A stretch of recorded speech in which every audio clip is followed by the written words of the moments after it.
Welcome to 1000 Ways to Lead OTWTL. We've been hearing it in the hallways. People are talking about this podcast. Sticking. That's going to stick. Yeah, I think we're top 5 on Spotify. If you zoom into Owen specifically, geofence around Vanderbilt, we might be top 5 on that too, which is really exciting. I'm your host. My name is Jacob Stracely. I'm joined here with Reed and Bree today. How are y'all doing? Good. Doing great. A little chilly. A little chilly, yeah. I think I saw you with your little beanie outside, Jacob. I have my beanie and my construction jacket on. Carhartt. Yeah, my Carhartt. I'm freezing out there. It's about 10 degrees. Tried to walk my dog this morning. Oh, God, how did Ida do? Ida did great. It was me that was struggling. She was like, come on. Yeah, my fingers were frozen by the end of it. But no, everything's good. It's a beautiful day. We're looking out to on the 4th floor of Owen. Yeah, so tell us about who you interviewed, Jay. Oh, yeah, we should. Yeah, definitely. So I had the opportunity to interview Matt Beasley. Okay. He's currently the Chief Commercial Officer for Silicon Ranch. What is Silicon Ranch? I'm glad you asked that. As he describes it, it is one of Nashville's best kept secrets. What the company is a large-scale solar power producer, one of the largest in the United States, if not North America. And it's located right here in Nashville, Tennessee. You have a background in solar development, right? So I'm sure that was a super interesting conversation for you, especially, right? Yeah. And I'm glad we got to speak about this because my company, we were developers. What we would do was develop these solar projects and actually sell them off to third-party buyers that would operate them for longevity of the project. What makes Silicon Ranch so special is that they actually own the land that these large-scale solar projects are on. They operate them for 40 years, so they really have that long-term view. And one of the things that Matt and I talk about is their long-term view is part of their mission statement. It's what sets them apart in their industry. It's what gives them the competitive advantage, even when you're managing under uncertain aspects of renewable energy policy in general. Yeah, a lot of uncertainty in that space. Yeah, I'm sure we need to talk about this episode with Ranga and McCann. I think that they're really going to appreciate it. Yeah, I mean, we talked a lot about laying the groundwork for how this business operates. And it really, again, goes back to that mission statement of that long-term view where, yes, we need a forecast. Yes, there's going to be White House changes or changes in tax cuts or supply chain issues. But when you have those long-term relationships, you can really value that over those short-term goals in a way. And being with the community, focusing on community aspects, focusing directly on the customer for the long term, really enables them to forecast correctly, yes, but also enables them to be trustworthy for their clientele. Interesting. It's kind of cool that your last interview was an individual over at Tesla, and now you're working on someone with solar energy generation. So really following that renewable train. Yeah, no, this is actually the Renewables podcast, episode 2. Leadership in renewables. Yeah, and one final thing we talk about is just the idea of transferable skills. That was probably my favorite part of the conversation, and it's something we just kept coming back to. He was a liberal arts major in undergrad. I was too. So naturally, liberal arts majors love to talk about their liberal arts education, how well-rounded we are, but it really is true, and it's something that we spoke about at length is, everything that he's done to this point, and he talks about connecting the dots backward, everything he's done to this point was transferable skills. All the jobs he's done has led to, him being effective as a chief commercial officer. And I think that's a really important part, especially in business school, is understanding what skills can I learn now that'll benefit me later, even, when hindsight's 2020. Yeah, that makes a lot of sense. I'm excited. Yeah, I can't wait to hear the episode. Well, sweet. Let's get into it.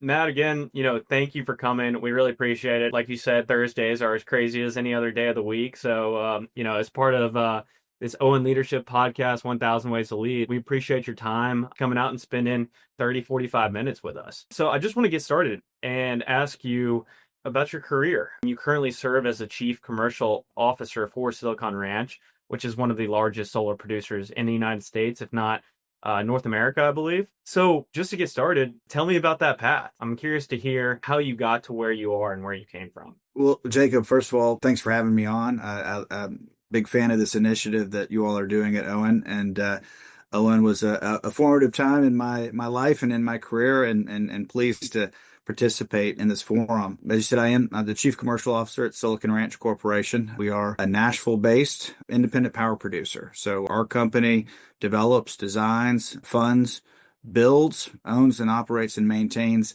utility scale energy infrastructure projects. That's solar PV projects. And we sell power to end users, utilities, or corporations to meet their power supply and renewable energy goals. I graduated from Owen in 2009. As I respond to your question of how I got to where I am, it's a pretty nonlinear path. I did not have any kind of 5 or 10 year plan on graduating from undergraduate and being in the role that I'm in today. And frankly speaking, the role that I do and the function that I perform didn't exist when I graduated from the University of North Carolina in 2001. Right. But I got out of college, moved to London, and began a career in brand development and marketing, working primarily for big booze and big tobacco clients. As my mother said at the time, the sin business. But I developed a lot of skills there in London. That took me from London to New York to a couple of years in Tokyo. And I actually moved from Tokyo to come to Owen in 2007. Got my MBA, graduated in 2009, and went into the infrastructure space. Worked in infrastructure for a while, and we can get into specifics of what I did in each of these roles, but then got back into brand development before ultimately moved back to London, and then came back in 2015 to join Silicon Ranch. And this April will be 10 years at Silicon Ranch. So as I think back on my career arc, it's certainly been nonlinear. But, as I like to say, in quote Steve Jobs, you can only connect the dots looking backward. You can't connect them looking forward. And that's certainly been my experience. Right. Well, I mean, that makes complete sense. And to me, understanding where you came from and connecting the dots backward, it's a lot easier to look at the landscape retroactively, see where you came from, and understand how you got to where you are. But one thing, I want to touch on is you obviously, throughout that time, you had to come up with some sort of groundwork, values or beliefs or something that got you to where you are today. I think for me, my motivation was to continue to learn, to continue to grow. And certainly you wanted to be gainfully employed and you wanted to be doing interesting work. But certainly as I was in my 20s and moved into my 30s, and I'm now in my 40s, that was always kind of a signpost for me. Am I learning? Am I growing?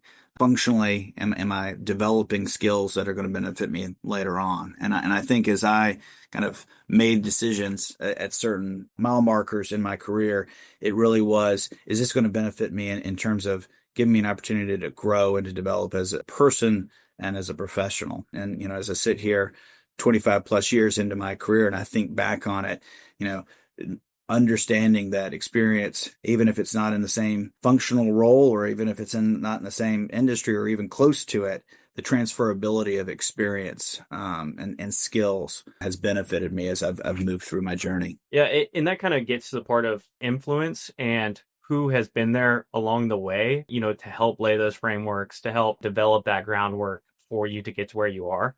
So I'm curious just about your influence. Who has influenced you the most throughout your time? Throughout your career arc? What are some of those values that you've gotten from someone or something that has provided influence along the way?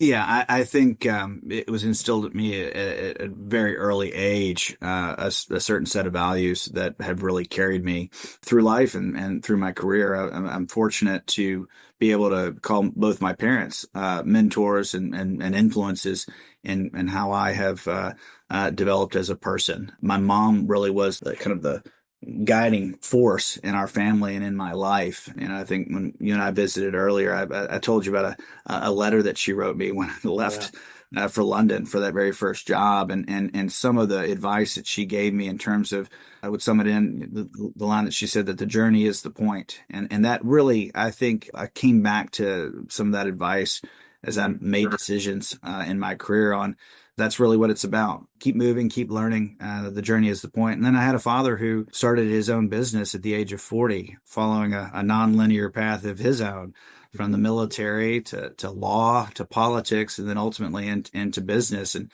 he told me as I was growing up constantly, no man really knows what he wants to do until he's at least 30. And again, he started his business at the age of 40. And that gave me the perspective of time, that here he was at 40 starting a business. He had 20 years before that where he kept moving and he kept learning. And I think that gave me the confidence and the perspective that you don't have to solve the answer of what you're going to do with your life. Right. Well, I love that, especially just being in business school and being, a second year graduated in May. One thing that's just noted in your early career is that you actually started a business in the infrastructure space. And I'm sure one of the best ways to learn and, develop the groundwork, develop that framework for what you want to do in your career is by being an entrepreneur and learning those challenges and overcoming them and having successes along the way. So can you speak to kind of what your mindset was after business school, why you decided, okay, now's the time to build a company, and what are some of the challenges you faced from that? So it really was before I came back to business school, and it really was ultimately what led me to go to business school and what led me to choose Owen.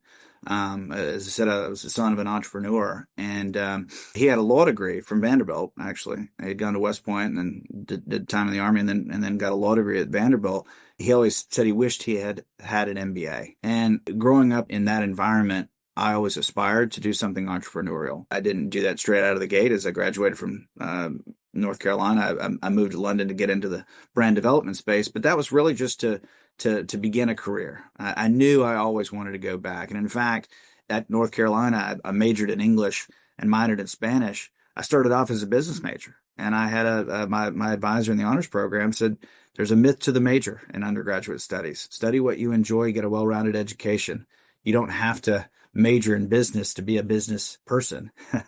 You can always go back to school. And so really, as I set out on my journey that took me from London and New York to Tokyo, I still always had in the back of my mind that I wanted to go back to school, develop and broaden my credentials so that ultimately I could start something. And so, I was home from Tokyo. I was thinking about business schools. I was taking the GMAT, and I met with the dean of Vanderbilt's business school at the time, Dean Bradford. And, part of his pitch, he said, look, Nashville is an entrepreneurial community. And apart from, but maybe even including Silicon Valley, Nashville's the most entrepreneurial city in America. And I thought, if I want to do something entrepreneurial, here I have a mentor and a father who's based in Middle Tennessee. I could go to Vanderbilt. I could study entrepreneurship and be part of this community. And that's ultimately what I did. And while I was at Owen, I took several classes from the late, great Jermaine Bear in entrepreneurship. But I also, one of the happy accidents of my life was my time at Owen intersected with that of a professor named Byron Smith, who really has become my mentor. And we could spend the entire podcast, Jacob, talking about the importance of having mentors, really non-family mentors in your life. You can't stress the value of that enough. But I took classes with Byron as well. And I worked between first year and second year for an entrepreneur named Butch Ely, who had started a company in the infrastructure space. And he encouraged that transportation infrastructure, roads and bridges. And so while I was at Owen, my second year, I wrote a business plan for a company to replicate that model in flood control infrastructure. And, while I was in business school, was also the global financial crisis. And that was actually, for me, great motivation, because when I graduated, we were handing out six-figure salaries like candy to newly minted MBA. So the opportunity for me to start my own business was lower. And I spent 3 years of my life. I made a lot of great progress. I got Governor Jindal, the governor of Louisiana. We worked on trying to do a pilot project. The head of the Corps of Engineers joined my board. I spoke at national conferences, built a great reputation for what I was trying to do. Ultimately, that experience wasn't successful. I didn't get where I wanted to get with it, but that experience was entirely transferable. Right. Even down to the type of work that I'm doing today, we do more business with rural electric co-ops across the country than any other company in our business. Rural electric co-ops are wired and built just like levee boards are across this country. So all those people that I was meeting and that soft skill that I was developing of working with people, communities who are serving their communities on these boards, has benefited me tremendously in the role that I'm doing today at Silicon Ranch. You mentioned a lot about that transferable skills and your liberal arts education, majoring in Spanish and English. That really, as a liberal arts major myself, I totally understand that. But I'm curious, what was that next step between the levy board to this is enough? We got to this point. When do you call it quits? And I hate to call it quits, but as part of a leader, you have to be able to come up with a solution or say, this is it, we're moving on. And having those hard conversations. So I'm just curious how you went about that. Well, it's a great question. And we always hear about the entrepreneurial successes. We very rarely hear failures. And I don't label my experience as an entrepreneur as a failure because, again, I benefited from it in the form of experience and lessons learned and things that I still lean on daily. I had written the business plan. I had a classmate named Matt Abel who supported me in that endeavor. I had Beer and Byron Smith who were helping me pull that plan together. And I had the entrepreneur that I was working for who said, we can help support you. So I actually had a support system in the company that I'd worked for during business school. But really, I was bootstrapping. I'd raised a little bit of money, but I was bootstrapping the venture.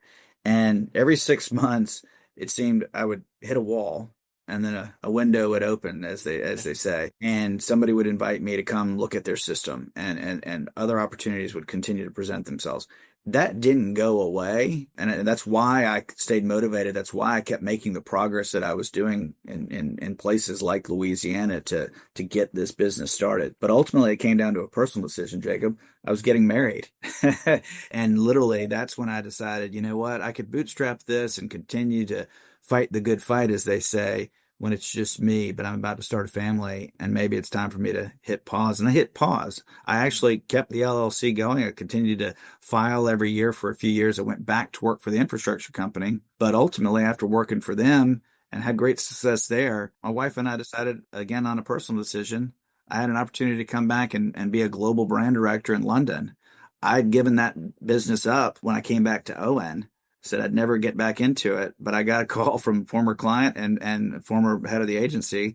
They were merging the two agencies that I had worked for previously when I was in London, New York, and Tokyo. And they said, we're creating this new global agency and we want you to be part of the global management team. Mm-hmm. So I ended up leaving the infrastructure space to go back to London, be a global brand director for a big tobacco client. And, I was going to do that for a few years and then maybe come back and do something else. And, fate laughed at the audacity of my 5-year plan, and my wife got pregnant the first couple months we were in London, and all of a sudden that changed the way we viewed that experience. And I'll tell you, Jake, before I left for London, I met with Byron Smith, my former professor from Owen, my mentor, and he said the day you landed in London, you'd be thinking about how you're going to get back to Nashville. And I had actually gotten a job offer from the folks at Silicon Ranch. Byron is one of the early investors and was on the board. He still is today. And I considered that role, but we had already committed to move to London. And so when I was home for Louise's baby shower, several months later, I met with Byron again and I said, actually, I'm going to have to figure out how I'm going to get back to Nashville sooner rather than later. And he said, well, everything happens for a reason. And the folks over at Silicon Ranch, they haven't filled that role and they'd still like to talk to you. And the very next day I had lunch with Reagan Farr, one of the founders and who's still the CEO of the company, and went back to London without accepting a job, but talked to a lot of folks that I respected and ultimately came to the conclusion that moving back from London, joining Silicon Ranch was a risk worth taking. And I'm certainly glad that I did. Cool. Well, that's a great story. And it's funny, how the stars align or, Nashville always calls you back home. I want to shift a little bit to, your management style. You've been at Silicon for 10 years. 10 years now. I'm just curious, the solar industry just as a whole has experienced this rapid change. It's really dependent on so many different factors and variables. White House, tax cuts, pandemic, supply chain issues. There's so many different aspects that go into solar that it could create an avenue for uncertainty, both for customers and inwardly with the people that you work with. So I'm just curious how you manage under that uncertainty and how you provide a stable view, a stable management style just within the industry? Yeah, great question. So when I joined in 2015, I was employee number 6. The company had gotten past its startup phase. They had a few projects. They had a total of 52 megawatts in the ground. So they had some projects that were online and operating, but it was still, it was still early days. And it was still early days in our industry. In fact, it still is early days in our industry. But, and I said this morning in a meeting, our founders, Governor Bredesen, Matt Kisber, who was his ECD commissioner, and Reagan Farr, who was his revenue commissioner, when they established the company, they established a disciplined business model. We're going to own and operate every project for the life of the project. And we were based on kind of this common set of values that we have that we really do. I mean, again, shared those with some visitors earlier today, that really drives the way we think about the world. Having that strong foundation at the very beginning of the company, that is still the business model that we stick to today, 14 years later, with the same set of guiding principles that have not changed since I helped write those after joining the company. That helps you navigate a lot of uncertainty when you kind of know what the North Star is. And I remember in 8th grade, I got on a trip to DC, got to help put the wreath on the tomb of the unknown soldier. And afterwards, the guard who was standing guard pulled us aside, and I felt like he was speaking directly to me because he was addressing me. I had represented our class, and he said, "Don't go through life without a rudder. You got to have some way of steering and navigating through life's difficulties and through its uncertainties." And I would say the same principle applies to how our company has navigated a lot of the turmoil and uncertainty and disruption over the past 14 years. We have a rudder.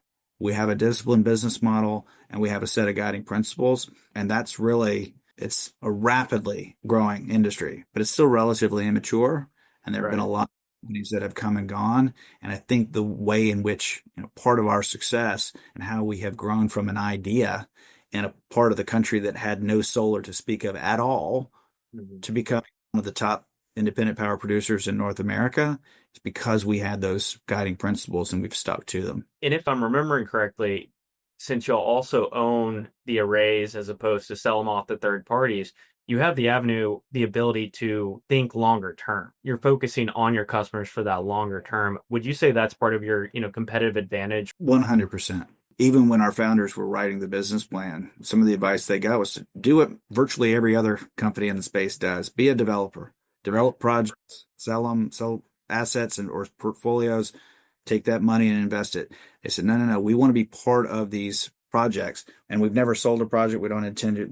Being able to say we are going to be the long-term counterparty. I say everything about our business and what makes us unique flows from that business model. Because when you're going to be looking, these projects are underwritten for a 40-year useful life. It's a long time. And that influences the way we think about how we negotiate with our landowners. We're coming in to buy the land, which is completely unique. Everybody else leases. So we're coming in talking to landowners about buying the land. Influences how we think about our relationships with our neighbors. We're going to be their neighbors for decades to come.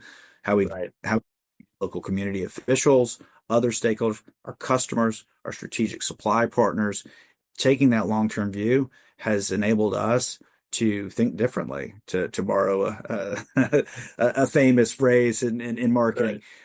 But it really has been, it gives us an advantage in the form of being able to say, we're going to stand behind the performance of this project day in and day out. You know who to call if there's an issue, and we're going to resolve it because our incentives are aligned with yours. Right. And I think it dives into the heart of the matter, which is this is a partnership as opposed to a transaction. We're here for the long run. As soon as we innovate, we are, y'all will also be innovative because of us in a way. One thing I'm thinking of, and this is just kind of a tangent, but the rise of agrivoltaics, just the ability to put, is it sheep on large solar fields just to clear them out, and really working with the community to do that, I think is just an innovative strategy that aligns with long-term thinking as opposed to selling them off to a third-party supplier and not being a part of the community again. I still remember in Owen, in our operations class, learning about the Japanese concept of Kaizen, continuous improvement. And continuous improvement is part of the DNA of Silicon Ranch. And you focus on continuous improvement if you are thinking long term. Again, if you are, I use that word as well, Jacob, transactional in how you're engaging counterparties at the local community. You're transactional if you're just trying to achieve an outcome because you're trying to get a permit or something so that you can entitle the project and then it's more valuable to sell to somebody. But if you're really thinking about it, about a relationship or a partnership that's going to be long term, longer than most marriages, then it changes the way that the mindset that you approach that with. And it also changes the way that you think about operations and operational excellence. And agrivoltaics, we pioneered that in this space. And again, think about it. We own our land, whereas virtually everybody else in the industry, they're leasing it. And if it's your asset, you want to know how do I derive the most value? How do I make this the most valuable asset? And that really, our motivation started in about 2017. We announced a project in Southwest Georgia. Our neighbor reached out to us, said he wanted to talk to us. And because we like to be good neighbors, our CEO, Reagan, and I drove 7 hours to meet with him in Southwest Georgia, and we sat down at the table with him, and he was concerned. He had been managing his land using rotational grazing.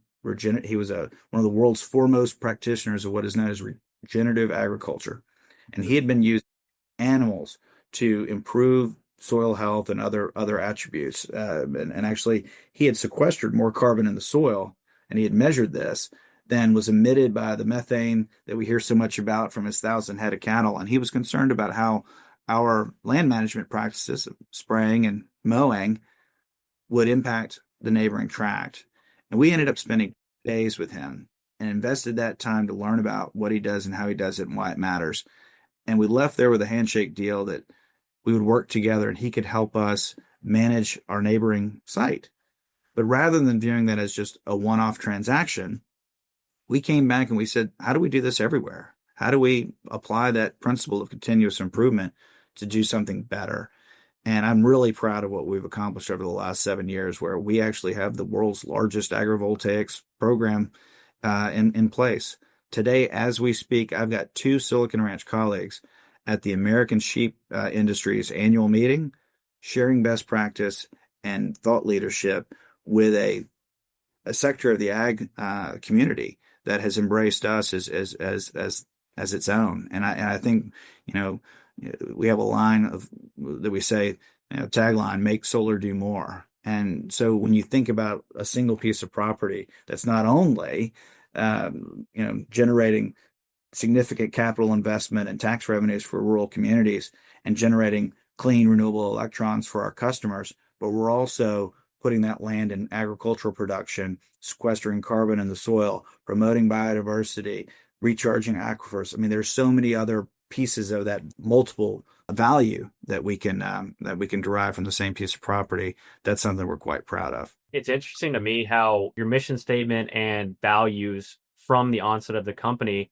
has driven innovation as well. Just from thinking about that long-term time horizon, you're able to work with these different neighbors, come up with new learnables, and then implement them and become one of the largest companies that are actually doing that practice. To me, that's just I actually do have experience in the solar industry. I worked there. I worked for a solar developer. We didn't own all the arrays, but I worked for one for about 5 years. And one thing that we always talked about was agrivoltaics, and it came directly from Silicon Ranch. So to me, it's y'all were the drivers of innovation, and part of that is because of that long-term thinking. So that's a great story. Thank you for sharing. No, I appreciate you sharing that, because when we launched the concept, we said we're going to publish principles. We're going to publish best practice. We're certainly significant landowners, but in aggregate, the solar industry occupies a lot of land. We want to raise the bar for everybody, and we take great pride that more and more of our colleagues and other industry participants are getting into the business of agrivoltaics. And now we're saying, what's next? And we actually are working with the Department of Energy and some research institutions and that original cattleman from Southwest Georgia. And we are investigating, can we move beyond, sheep are a perfect animal to graze under and around arrays, but we're actually researching the ability to integrate cattle grazing. So that idea of continuous improvement and innovation is something that is certainly we're focused on every day. Definitely. And goats are not working because they jump on the solar, right? And Exactly. they just They'll mess chew up your on wires, they jump up on the panels. Yeah, they're good for some things, but not for grazing a solar.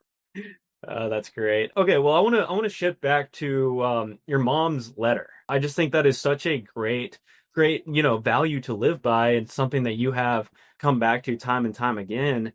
And I want to talk about the idea of success a little. And what does success mean to you? The journey's the point. Success obviously Yeah. changes. So, Yeah. how has success changed for you throughout your career? And how have you measured that against your yearly looking back every year or looking forward? How do you measure that success?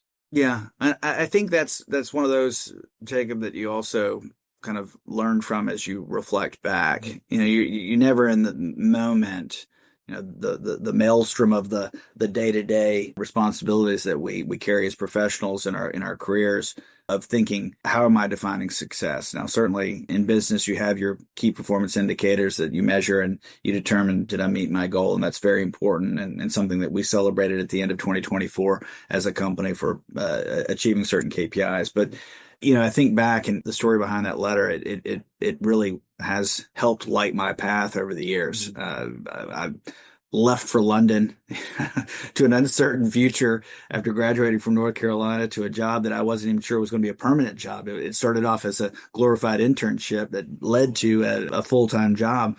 But I'm literally on the plane, and I opened my bag, and she had snuck it in there, and she had written it that day, and it's just beautifully written, perfectly on one page letter. But as I was reading it, she said, every door is open to you. Your options are unlimited. Learn from everything. Have a ball. This job will be a great opportunity, and there will be many more. See it as part of your road ahead. Even if you can't always see where you're going, you're on the way. As someone has said, the journey is the point. And I kept that letter. That was part of it. There was more that she put in there, but I kept it in my wallet for 10 years. And then I realized this is sacred to me. So now I have it framed and in my office, and I rely on it because it helped frame my journey. And in those early days, it really was about keep moving, keep learning. It really was about, be gainfully employed, but you don't necessarily know what the road ahead is going to be. Now that I'm older, later in my career, I am married with 3 children. You start thinking about legacy, and I that's where I'm so grateful to have had this opportunity at Silicon Ranch, because I say I got to travel the world, meet interesting people, and do interesting things, living in London twice, New York, Tokyo. But again, to quote my mom, who has since passed, she used to say, it's not exactly the world peace you're doing, is it? I'd say, no, Mom, but it's a job, and I'm enjoying it. That's part of how you define success. But now, as I kind of look ahead and reason back, success for me is the fulfillment you get from the work that you do. And, it's not one of those where you enjoy what you do and you'll never work a day in your life or anything like that. Yeah. It's more about how fulfilling and how rewarding is the work that you're doing. And I say, this is the most rewarding work I've ever done, because I feel that I'm part of a company that is founded in those guiding principles, that's mission oriented, that is delivering impact that, because we're long-term owners and we're members of these communities. I spoke in one of our communities yesterday morning at a Rotary Club, and being able to engage with people and know that I'm going to be part of that community for decades to come. Our company is going to be having an impact in that community. That's really rewarding. And it's something that, when I talk to my kids about what I do, I can take great pride in that. And that's part of, I think, for me, how I define success. And I'm so grateful that I'm in a role working for a company where I can do that, because not everybody's that fortunate to at a destination like I've gotten here. Definitely. Well, it sounds like just the transferable skills and the willingness to learn and take on extra task and just develop throughout that journey. As your mom said, that was the whole point. I just want to end with one question that I'm curious about. And I'm a second year MBA student. I'm going into the workforce next year. I'm just curious, what do you wish you knew when you were in my shoes? This podcast is for everyone from alums to interested students to current MBAs and everyone in between. But I'm just curious, and I think you might have a few lessons that'll carry forward, not just in the MBA program, but throughout your life. But just curious if you have any lessons that you're willing to share. Yeah, no, I think I appreciate that. I think back to my time at Owen. I knew I didn't want to be working in the tobacco business for my entire career, right? And two times early in my career as a young man in my 20s, I had to help two different bosses work on their resume who were in their mid to late 30s, and I thought I don't want to be in that position. So I came back to business school to help facilitate my transition, and I think that was really important, but I didn't know what that journey was going to lead to. And I got back to Owen, and I felt like everybody else, I was one of these who was trying to transition away from what I had been doing. Mm-hmm. And I felt like everybody else in my class had it all figured out. And I'll never forget going into Kelly Christie's office at Owen and just laying it out there to her. And I said, everybody else has it figured out. They're all interviewing for these jobs. I'm still trying to figure out what I want to do. I think I want to do something entrepreneurial, but career management's trying to push me back into marketing. What do I do? And I'll never forget, she said, don't worry about what you hear in the halls. 90% of them are faking it, and most of the other 10% are wrong. So you can be successful in the real world. So just use this time to get exposed to as broad an education as you can, and you'll figure it out. And I left her office with this great weight lifted off of my shoulders. And I went back and I focused on general management and entrepreneurship. Mm-hmm. And heading out into the world after that 2-year kind of pause in life that business school can be, into an uncertain future. As I think back to it again, God willing, everybody graduating from ON, their career is going to span decades. Mm-hmm. And the idea that you don't have to figure the career part and the whole journey out day one. And it's just coming back to that Steve Jobs line about connecting the dots looking backward. Don't try to connect them looking forward, because you can't. Just as long as you're keep moving, keep learning, be willing to take risks. You're going to regret the things that you don't do a lot more than the things that you do. And that experience, skills, they're all transferable. You can take risk and leave something that's comfortable, because, things, that's been one of the great revelations of my career, how transferable experience can be. The idea that experience of trying to be an entrepreneur in levees is now benefiting me in my work with rural electric co-ops. Just so much I was a door-to-door salesman for a summer in college. That benefits me every time I go to meet with somebody. Everybody is in sales. I say here at Silicon Ranch every day, everybody's in business development. Certainly you're developing and honing technical skills, but it's those soft skills that really are the differentiator. I think technical skills are table stakes, but it's the soft skills that can differentiate you. And sometimes those get disparaged in the halls in business school, but it doesn't matter at the end of the day how strong your technical skills are if you can't communicate, if you can't persuade, if you can't influence others. And I think that's a really important thing for folks coming out of business school to remember. It's those personal interactions with your colleagues and with your customers and external parties that really influence outcomes.